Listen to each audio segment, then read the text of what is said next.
کہ حبیب نے منع فرمایا کوئی اونچا اللہ اللہ نہ کرے، جب کوئی نماز پڑھ رہا ہو سو رہا ہو تو اس کے سامنے اونچا ذکر نہ کرو۔ کہتے میں ایک دن اونچا ذکر کر رہا تھا، اونچا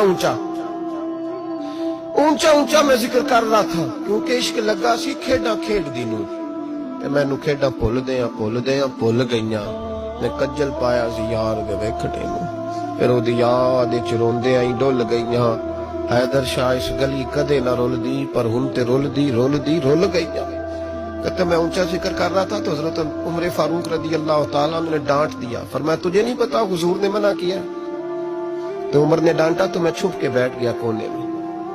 حضور آئے نا نماز پڑھانے تو محبوب نے پتہ کیا وہ عبداللہ کدھر ہے؟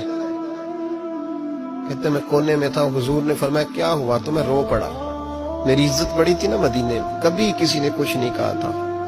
نبی کریم نے فرمایا کیا ہوا؟ عرض کی حضور کچھ نہیں۔ پھر بھی بتاؤ؟ کہتا میں رو پڑا، میں نے کہا یا رسول اللہ میری غلطی تھی تو سیدنا فاروق اعظم نے ڈانٹ دیا ہے۔ فرمایا ہوا کیا؟ یا رسول اللہ میں اونچا ذکر کر رہا تھا، اور بات بھی ٹھیک ہے، کچھ لوگ قریب نماز پڑھ رہے تھے، حضرت عمر نے منع کیا، نبی کریم علیہ السلام نے فرمایا بلاؤ نا ذرا عمر کو۔ خود قانون حضور نے بنایا ہے کہ اونچا ذکر نہ کرے جب کوئی نماز پڑھ رہا، بلاؤ نا عمر کو۔ جناب عمر آئے تو حضور نے فرمایا عمر میرے عبداللہ کو کوئی نہ ڈانٹے، کسی ان پڑھ سے، کسی دیہاتی سے، کسی بھولے سے انداز دیکھے حضور کا، اسے کوئی نہ ڈانٹے۔ پھر حضور نے فرمایا تمہیں پتہ ہے یہ میرے لیے کتنی تکلیفیں برداشت کر کے آیا؟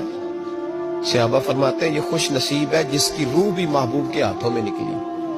اور جب جنازہ اٹھا تو حضور کی داڑھی سے ہم نے آنسوؤں کے قطرے ٹپکتے دیکھے۔ مدینے میں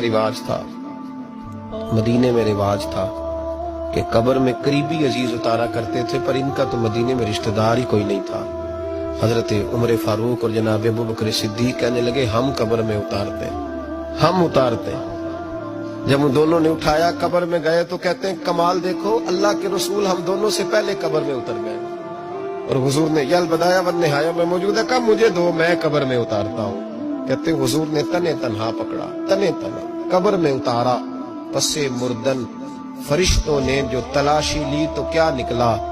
فقط ایک دل کے گوشے سے خیال مصطفیٰ نکلا۔ نبی کریم علیہ السلام نے قبر میں رکھا اور ساتھ فرمایا اے اللہ میں آج شام تک اس سے راضی تھا، تو بھی اپنے کرم سے اس سے راضی ہو۔